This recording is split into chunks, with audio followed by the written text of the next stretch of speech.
Sometimes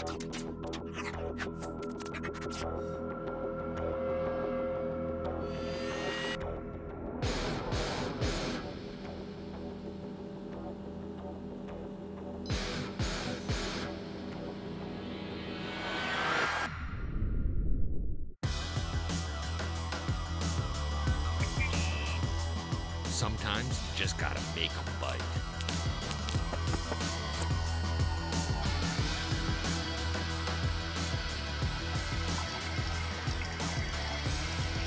Oh, there he is. Look at that. Great big one. Ooh,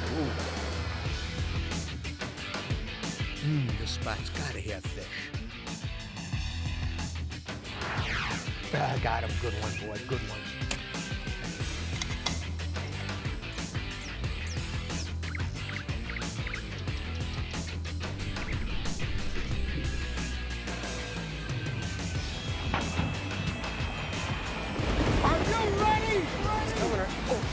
There we go. There, got him. Nice fish. That did not take too long.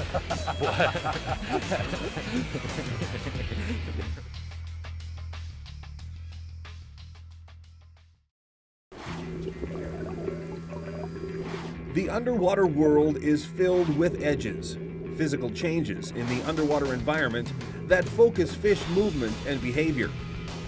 The shoreline is, in effect, the irregular edge of the lake where the domain of fish begins, visible to both man above and fish beneath the surface. The bottom of the lake forms an inconsistent edge featuring complex variations in depth, bottom content, and weed growth. Clearly visible to fish, but challenging for anglers to interpret without the use of modern electronics. Drop-offs to deep water form edges against which fish congregate, travel, and feed. Weeds growing out of the bottom have inner and outer edges, and in some instances, top edges as well. No matter where fish swim, edges abound, and how fish relate to edges dictates their daily lifestyle. The better you can understand and visualize these edges, the better you can grasp how fish relate to them, and how and where to catch them. So what's the single largest, most obvious, yet often misunderstood edge in the lake? The surface. Viewed from above, the surface floats your boat, yet from the fish's perspective below, it forms a ceiling against which they can trap bait fish, similar to many other edges in the lake. Today, on The Edge, we kick up a ruckus using surface baits for both bass and muskies. Got him. Got him. Got him. Two species which are notorious surface feeders. Oh, that was cool, huh? Well adapted to locating and catching prey atop or against the surface. Both species excel at looking up, feeding up, and exploding through the fragile ceiling that separates their world from the world of man. And I can guarantee you one thing, it is almost amazing how good the fishing is. And in turning explosive, heart-pounding surface strikes into high-flying aerial combat. Look at that fish, huh? Woo! Yeah, I'm loving it. I'm loving it. Closed captioning provided by Fishoflage. Boy, I think it's going to be a beautiful day. You know, every time you go out on the water, you have to make a lot of decisions. Today, Jeremy and I are going to go out bass fishing, and you look at my selection of bass equipment I have in the boat here, you'll find it quite interesting. I got a whole pile of different types of soft baits. I got a little bit of spare line, several bags of jigs, jump baits, prop baits, clacking baits or rattle baits, crank baits, more clacking baits, bass jigs, X-wraps, spinner baits, husky jerks, and what we're going to be looking at today, topwater. More specifically, poppers. Mr. Smith, you can take a little redhead here, or silver shiner. I'm going to take the smoky gray one.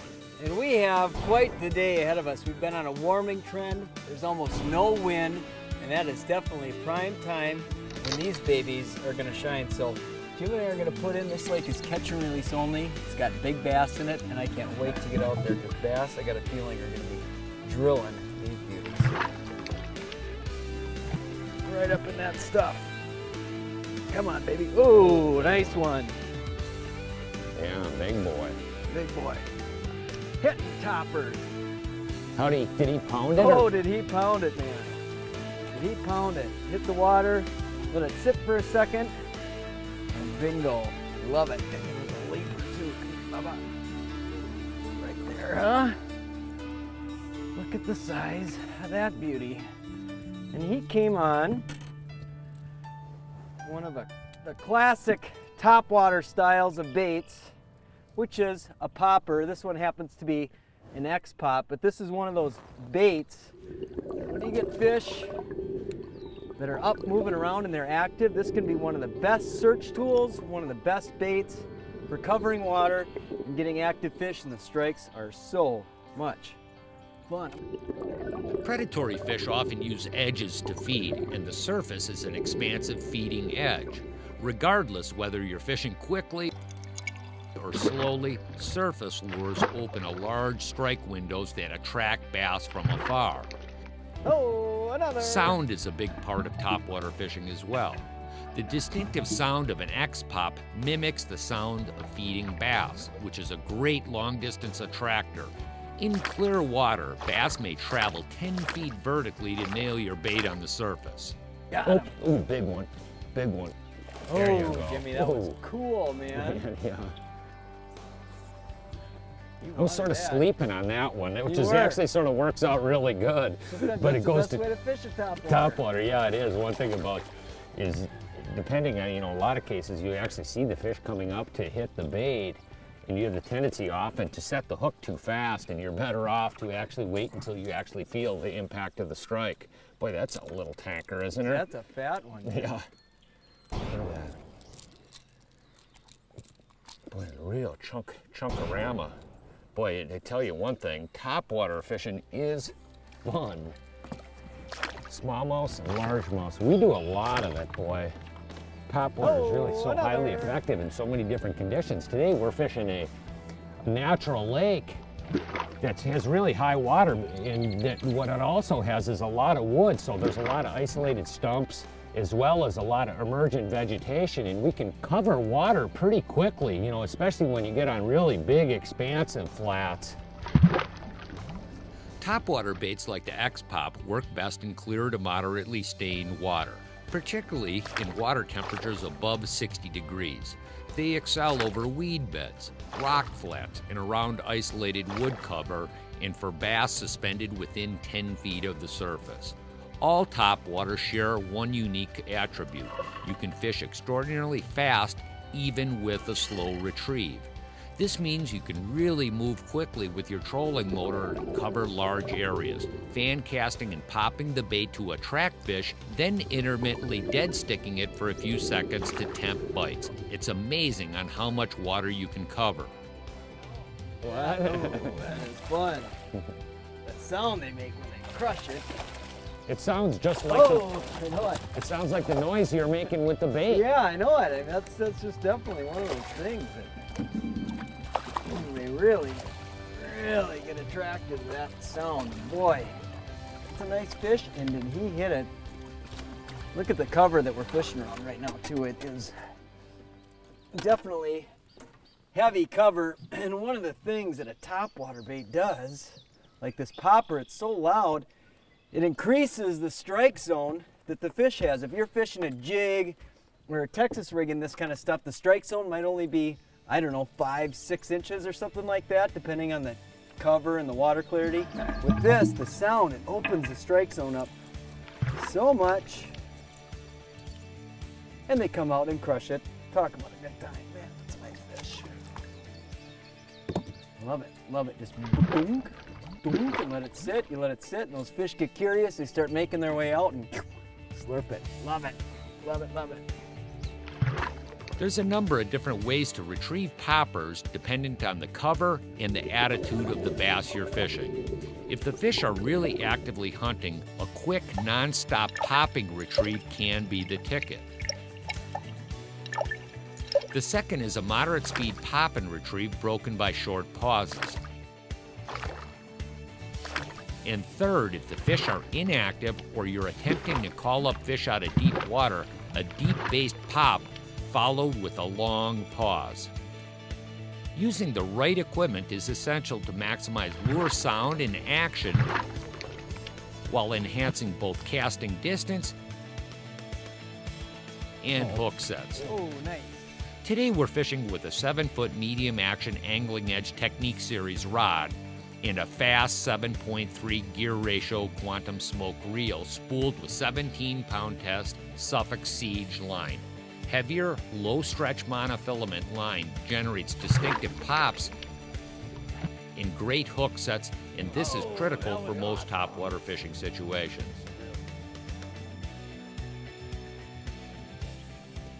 But you do have to sort of tune your presentation to what the fish are willing to bite on. And the thing that's really interesting is how it can change. Oh, whoa. Oh, and it's a big one. Yeah, how that can change throughout the course of the day. You know, you have to experiment all the time. Just sitting there, just sitting there. You get these days like this, you get a nice calm day, and a lot of the tendency tends to be we'll fish with a little 4-inch worm or fish real slow on the bottom, but a lot of times the fish are more apt to be aggressive on the top instead of the bottom. And topwater is just one of those baits that's always so effective. You get slick conditions like this. You know one thing, when it comes to bass fishing, few things epitomize bass fishing more than fishing with a topwater bait. And there's no question about it. They're really a tremendously versatile tool that can be used in the warm water season. You know, anytime that water temperature is above about 60 degrees, it's definitely a bait you want on one of your rods. We'll get her back in the water.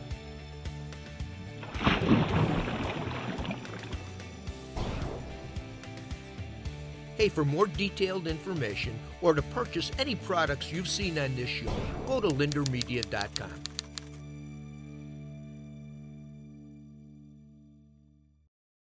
You know, here at the Edge, Jeremy and Jimmy are our in-house muskie gurus. They love their muskie fishing, and they're really good at their game. Now, yesterday, Jeremy comes into my office, and he says, yeah, let's go muskie fishing tomorrow. This is the beginning of an adventure. Conditions are perfect. Bright sky, sunny, no wind. We're gonna fish in the middle of the day. That's perfect muskie conditions. He said, trust me, Al. Here I am. Whoa, Jerry! Nice, Al, look at that sucker. Whoa! We knew there'd be one in there. Atta boy. Yeah. Okay, there, she's right there, nice fish. Boy, did she hit it, Jerry. Yeah. I mean, she was close right there, man. Look at her. Whoa! You want a tail in it? Yeah, well, I don't know, there's a lot of cover in here. Well, let me hold up on this nest. You're in the eddy a little bit here. You know, it was really interesting. When I talked to Jeremy yesterday, I says, what do I bring? What do you want me to bring? He says, just bring your heavy duty bass stuff. You know, your quantum heavy duty, and have it spooled up with 40-pound or 65-pound Suffolks, you know, 832, and you're gonna have some fun with these fish. I got a 610 Tour Edition, heavy action, Suffolks 40. But this is my actually. Okay, she's coming in, Bubba. There she goes. You got her? Got her. Oh. Oh, come here, baby. Oh. Look at that fish, huh? Woo! Yeah. I'm loving it. I'm loving it. Let's get her back. Yeah, get her back in the water. Okay, get that net out of the way. You got it, boss. Oh. Oh. There you go, baby. She's no worse for the wear, is No. she? Some species of fish by nature love to eat on top more than others. Bass and muskies are certainly near the top of the list, and midsummer is prime time to get bit on top. A key reason for choosing topwater for summer river fishing is their ability to increase the size of the strike zone. Topwaters have a unique sound, and they displace the water's surface, creating large visual and audio cues that trigger the curiosity of muskies. The productivity of a topwater is often directly related to the habitat. As a rule of thumb, the denser the cover, the slower and louder the bait, and vice versa for sparse cover. For example, a muskie positioned in wood many times will not react to a bucktail thrown near it unless the fish is close to the outside and very active. The bait is simply not within striking distance for very long. A jump bait, like the Rapala X-Walk by contrast, moves relatively slow and is very loud. It can call fish from cover and remain in the strike zone for a long time. Got him. Got him? Got him. Awesome. Boy, Al, did you see that fish? Yeah, I Was that did. awesome? I just Coming out of turned that around. cover? Wow. Smoked it. Smoked it. What an exciting strike. Huh? That makes it fun when you're target fishing. Woo! It's a nice one, too. Is it? Al. Yeah, it is. Yeah, let me get her. She's going to bring us where she wants to. Whoa! Oh, she popped off. Oh, well. I lost it. It wasn't a giant, but my heart is just pounding right now. I threw up on that piece of wood. I made 2 twitches and whack. That was cool. I don't care I lost her. I got a great jump. Got to see the strike. Whew. Tailing up. Pull into each one of these areas like this that are really, really good. You know, we'll tailing down. Yeah, just work it. Work it, you know, we work it pretty good. This talent for small rivers like this is incredible. Yeah. You know, it's good. It's great for these conditions. You know, you get an area like this, an outside bend with a little bit of depth, and you got the shade on it, you got wood on it, you got the rocks on it. You know, it's a pretty big sweep. When you're working these walk the dog style baits, the retrieve is kind of interesting in how you do it. You're actually using the rod and the arm that you're using, holding the rod with, to make the movement on the bait, and then pretty much my right hand, or the hand that's on the reel, it's in one stationary position, and I'm moving the rod, and you can feel when you get slack in the line, you're just pushing that reel handle forward, picks up the slack, and the bait just jumps side to side. The effectiveness of this walk the dog style bait is directly related to the equipment used to present it. We're using lightweight rods and reels for muskie fishing, and this allows for accurate target casting. As for the triggering, that's on the terminal side. This smaller size jump bait functions best on a leader without a swivel. We're using 30-pound Terminator single-strand titanium as a lead tied with an Albright directly to 40-pound Suffix 832. Got him? Yep. Huh? Got him. Yeah, do you see that thing came all the way out of the water, Al? Really a good time. Oh, man. I Really love that good sound. time. I love it. Whoa, you're getting me wet. Oh, a real sport, huh? It's not too bad, is it? Beauty little muskie. And it came on a pretty fun bait, and that was the X-Walk. This is jump bait style. Can be so effective. That walk the dog can just hypnotize muskies, but there are a handful of baits that you can't ever go fishing in a small river without. When fishing small rivers, we usually pack light, and a few lures from each of the major categories is all you need. For the topwater category, of course, we've got jump baits, and I'm a huge fan of the Rapala X-Walk. Of course, you need prop baits and some good old slow-moving topwaters like the Top H2O. The other basics to have on hand are cranks, jerk baits, glide baits, some plastic, and of course, you've got to have some trusty bucktails. Got him. Beautiful. Oh, that was Nice cool, fish. huh? Nice fish. Nice, right up in there, Yeah, just as got we were it. talking about it. Boy, did that look like a good spot to do it? I can't tell how she's hooked. She's a good fish. That was fun. That fish Yeah, was she's so got one shallow. hook in her, man. So I mean, I'm taking it real easy. Yeah, boy, what a strike, Al. That was a beauty. Oh, is that fun? I love it. Oh, boy, she's mad now. Okay. Okay, that Okay, front she's hook getting popped tired. out. Now she's hooking I me know. back. I know. Okay, let's find that rock. Hang on. I'm gonna give it a crack. Okay, I'm coming. She's coming to you. She's all yours, Bob. Got her, and she's clear. Look at it, the bait just came off. Oh, look at that baby. Huh?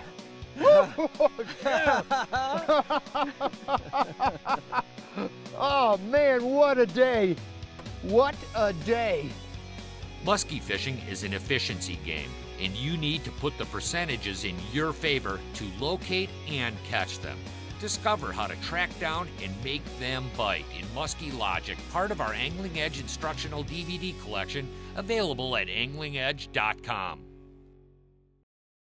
Hey, I'm a big believer in prayer, and when I see something about it in a magazine or a television show, it really gets my attention. In a current issue of Believer's Voice of Victory, there's an article in here that talks about prayer. Let me read you a little bit about it. You've got to be careful that you don't spend time in prayer because you feel obligated or because it's the religious thing to do.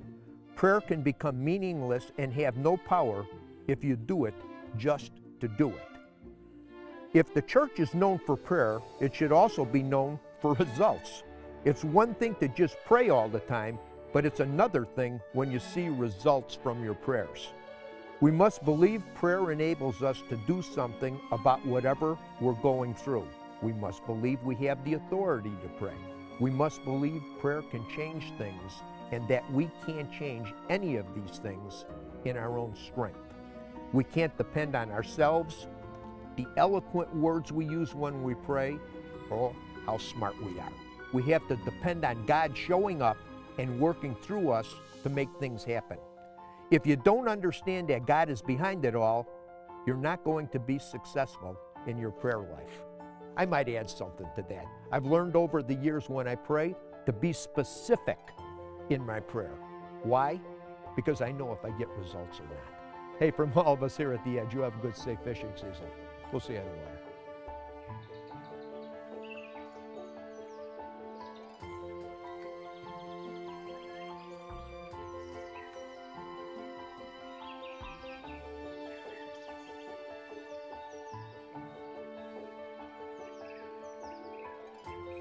Hey, I sure want to take an opportunity to thank all our sponsor partners for making this show possible. And if you like what you see, let them know and support them. For more information, check us out at anglingedge.com, Facebook, or the YouTube channel. Hey, thanks for watching.